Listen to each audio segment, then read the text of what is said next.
more financial clearance to health professionals than ever. For 2020-2021, when we're having the pandemic, the government has given 82,000 financial clearance to health workers of all categories to improve and increase the number of health workers in the system to make sure that we can then manage the people who are getting sick, not only COVID alone, but other pandemics. And we learn lessons. We realized when we started vaccinating, adding vaccines to our system, we realized that because of vaccine geopolitics and colonialism of vaccine, we have to be self-sufficient, at least produce the first commercial dose of vaccine by the January 2024. For nothing at all for complementary vaccine, but more importantly, other vaccines, especially malaria and HIV and TB vaccines, and the other EPI vaccines. So that's what we have learned from this. So we are also, for the first time in this country, and now I will say boldly that it is the first. Speaking at the World Health Day 2022 was the Executive Secretary for Ghana Coalition of NGOs in Health, Mr. Osurald Owusu-Akuoko. In his address, said, bringing everyone to the table to make assessment and implement intervention that will enable Ghana to remain resilient for the development is the way to go. According to Mr. Osurald Owusu-Akuoko, said the Ghana coalitions of NGOs in health has effectively leads complementary role in caring for many for the past 2 years through community engagement. I'm highly honored to be given this opportunity to give this remark on behalf of CSOs and NGOs in health.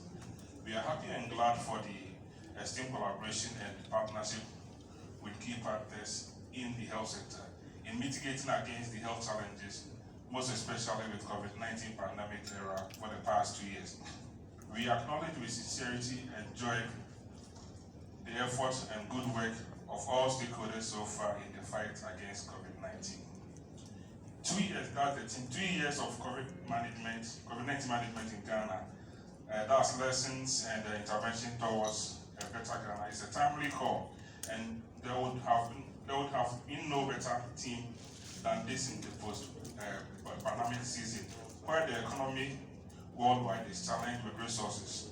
Bringing everybody close to the table to make assessment and implement intervention that would enable Ghana to remain resilient for development is the way to go.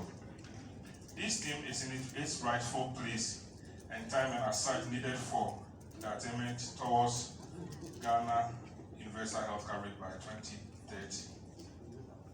COVID-19 has been one of the most significant healthcare emergencies in the past years, claiming several lives worldwide since its inception. Although this menace was initially concentrated in developed countries, the pandemic has increasingly taken a toll on lower middle income countries. And as such, health systems in these countries have been faced with significant strain during the pandemic.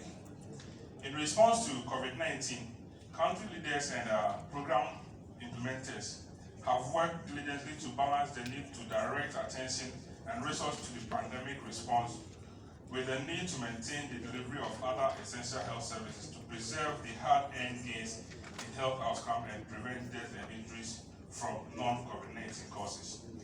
Around the globe, all levels of health care system are left with no options but to do more with less as they seek to mitigate the impact of the pandemic, while maintaining preventive, promotive, curative, and other forms of healthcare services.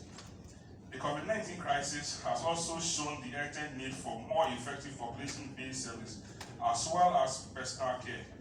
And as such, countries' response to COVID-19 have also shown that some health systems can be agile and develop innovative approach, implementing strategic shifts to respond to the pandemic effectively while maintaining other essential health services needed.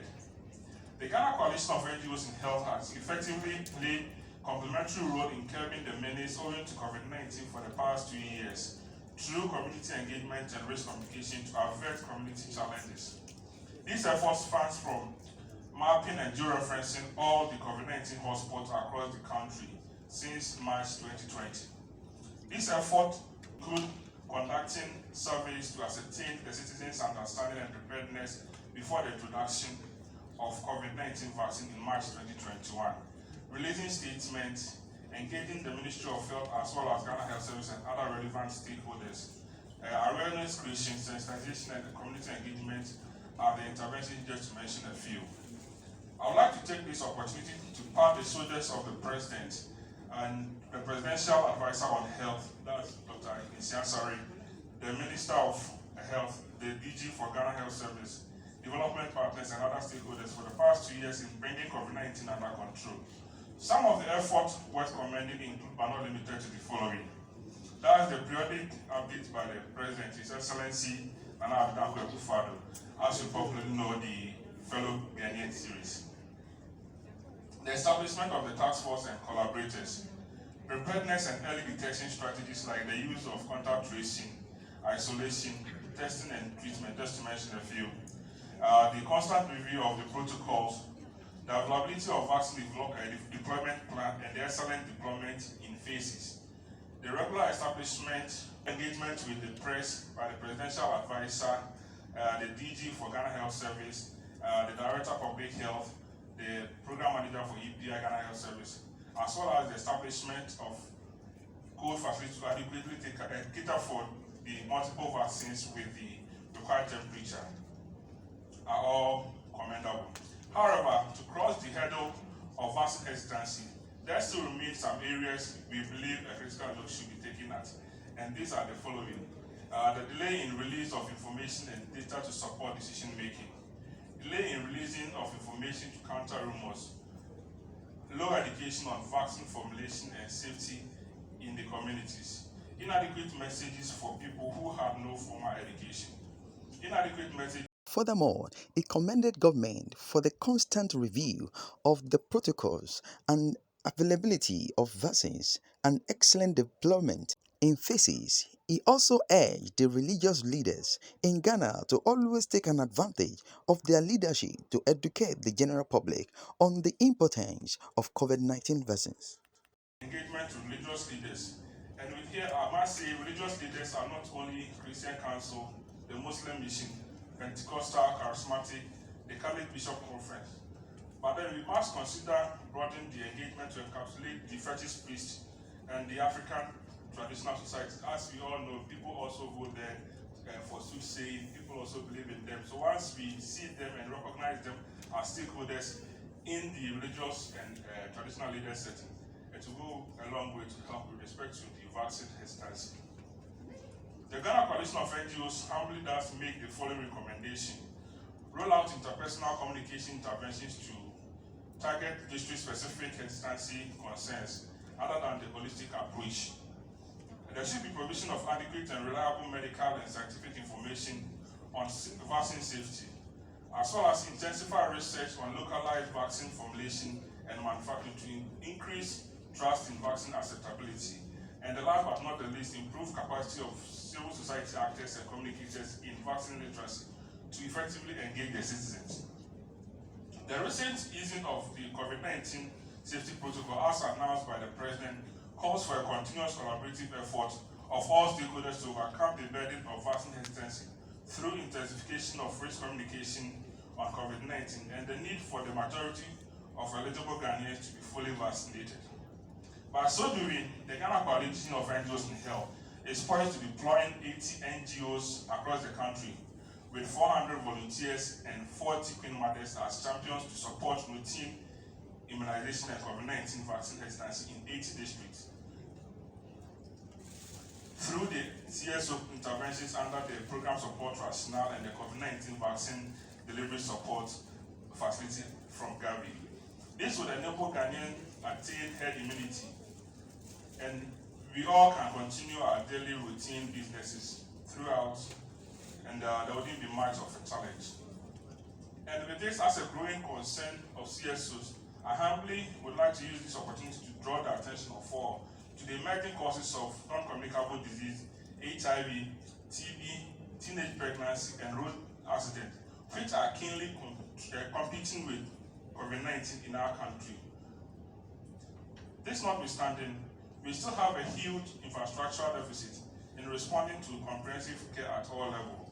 CSOs and NGOs in health are also interested in expanding the COVID-19 trust fund as a seed capital for the establishment of Ghana Health Trust Fund for the management of all health emergencies, including COVID-19 and other health needs.